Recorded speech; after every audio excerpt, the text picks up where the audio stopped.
Bummer. Looks like we're gonna have to head home. Milkshake's in a panic. A black lab just came by and scared the hell out of her. Anyway, we're gonna take these yucca leaves and go home and process them in the yard. All we need there is some water. You chicken. You big chicken. Folks, me again. I'm back in my yard. I brought the yucca leaves home to do some final processing here. I've got some halfway processed and some pretty much fully processed. I'm going to show you a little bit more of that, and then we'll make some cordage out of the fully processed stuff. Okay, I've got this stuff here in the bowl. I'm going to set this more processed stuff on the side for a second. I'll show you how I got there. Basically, we took the leaf, kept reducing it down. It's still got a long way to go at this point. We're taking these individual fibers out as best we can, scraping them off with my fingernail. It's just a short strand here.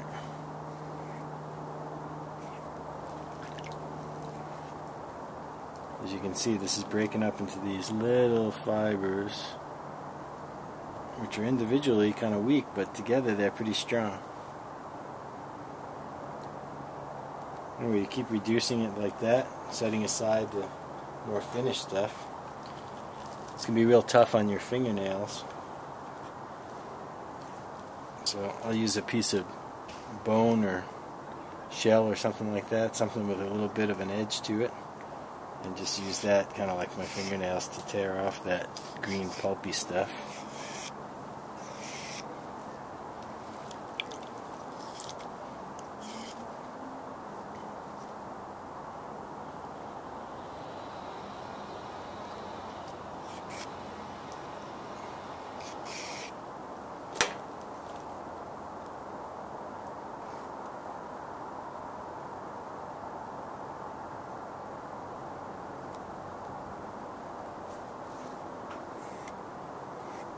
Anyway, you get the idea. It's rather tedious. You can imagine a whole village of folks sitting around reducing this stuff, talking as they go, processing it, throwing the finished stuff off on the side to be used later on. Alright, the old timers are much quicker at this sort of thing than I am. I'm sort of learning as I go. See, on this stuff, one end will be real thick and then it kind of gets thin down there. A lot of this on this end will be wasted because they'll be short little strands. As long as they're 8 inches or so, these little ones I just toss. But if they're a little bit longer, maybe this long, I'll save them because they'll be good for kind of twisting into the cordage as we make it. You'll see what I'm talking about later. These are a little too short to save. So we're going to set this partially processed stuff aside. Another way to do this, and probably the faster way if you're doing a real lot of it in the long run, is to let it sit in water and ret for a week or so. And retting, basically it's a rotting process where all the green pulpy stuff will rot away. Water will turn absolutely rancid and disgusting. You'll hate the smell and it'll be an awful sight, but that'll get you down to the fibers without having to strip quite so much. But at any rate, we're going to set this aside just for a small amount. If we kept at that with stripping, pulling off the green pulp, we'd end up with a whole bunch of fibers like this, nice white or off-white fibers. The finer the better we can get them. And now we're going to use these to make cordage. And we're just going to do a very easy 2-ply, 2-strand, reverse wrap cordage. It sounds complicated, but it's all very simple. No big mystery to any of this stuff. All of our ancestors knew how to do this, and it's real easy to learn. We'll just make something. I want to make a strand that's big enough so you can see what's going on, but not too big. So we're going to break this into 2 bundles. Here's one. I'm going to leave the ends real ragged, and so they're not matching up at all.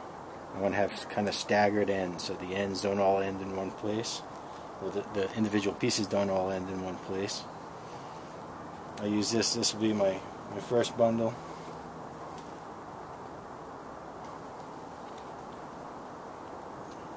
Get another one about the same thickness.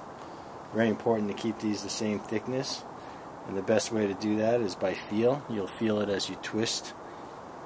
A lot of folks do this in a slightly different way. I just start somewhere in the middle, kind of stagger the bundles. The ends are sort of staggered, where they're kind of just feathering out to nothingness. This is a little bit too much in one spot, this clump here, so I'm going to kind of just move that around a little bit. Again, staggering it. So I have two bundles that are about equally thick. Actually, this one's a little thicker here, so I'm going to give some over to this one. They're about the same thickness. I'm just going to pinch somewhere in the middle here, and I'm going to take one bundle and twist that way, and then wrap it back over the other one.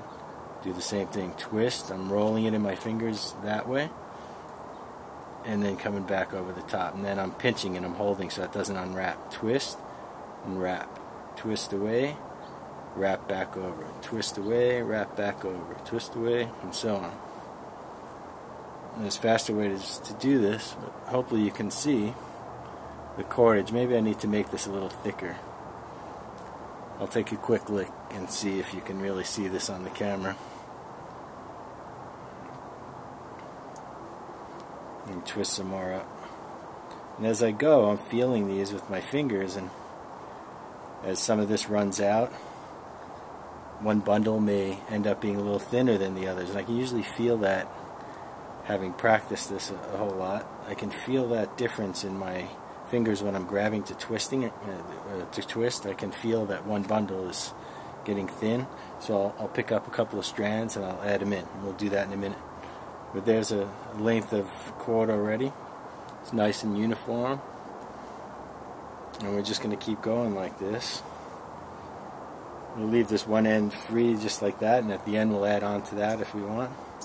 But for the time being, we're just going to work on this one end. I'm going to go pretty fast here, just to get some going. I like to keep this wet as I go. It seems to make it stronger. It keeps all the fuzziness down. Occasionally I'll dip it back in the water. And these are still remaining about equal in thickness.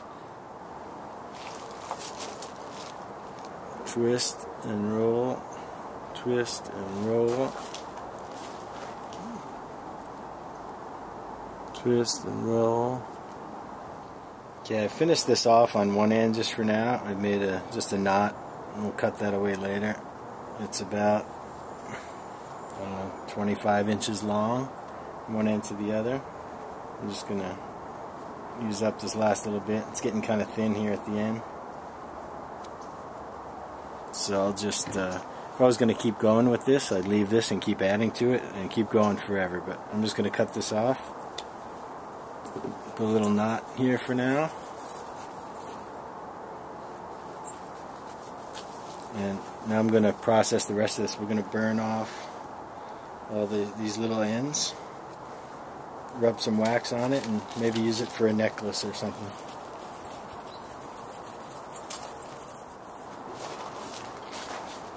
Just going to use this can of sterno.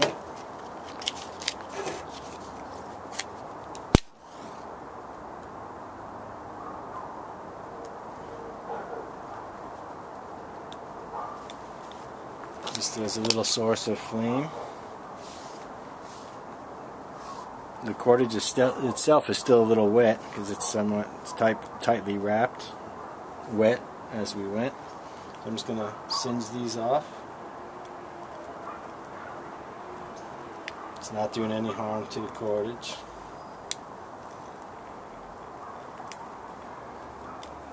It'd look much cooler if we had a campfire to do this over. But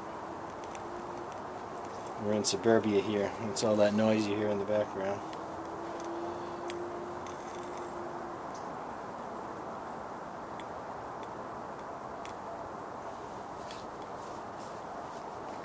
Rub it a bit, get up any loose pieces.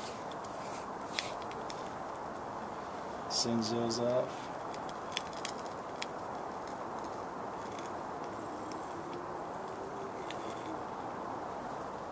Cut this little end.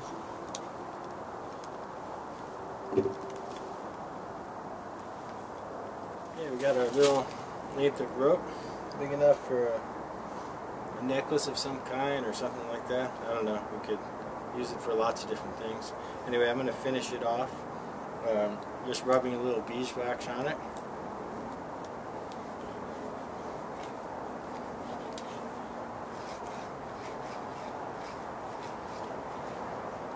I'm rubbing that in with just a piece of leather, some friction.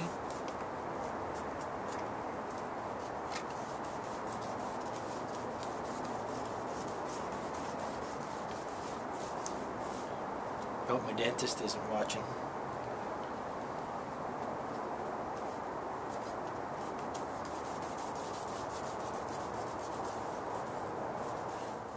And the end result is a beautiful little piece of cordage.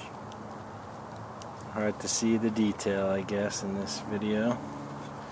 Should have made this a little bigger. And the leather kind of stained it a little bit too.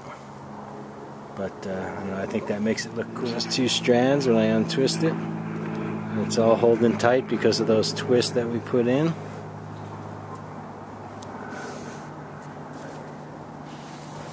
Nice and strong. Well, thanks for watching the video, and hopefully I'll be making more soon with different subjects. Again, I know there's a lot of stuff like this on the web already, and a lot of people know how to do this stuff. Nothing special here. Just having a fun time doing things that I love to do.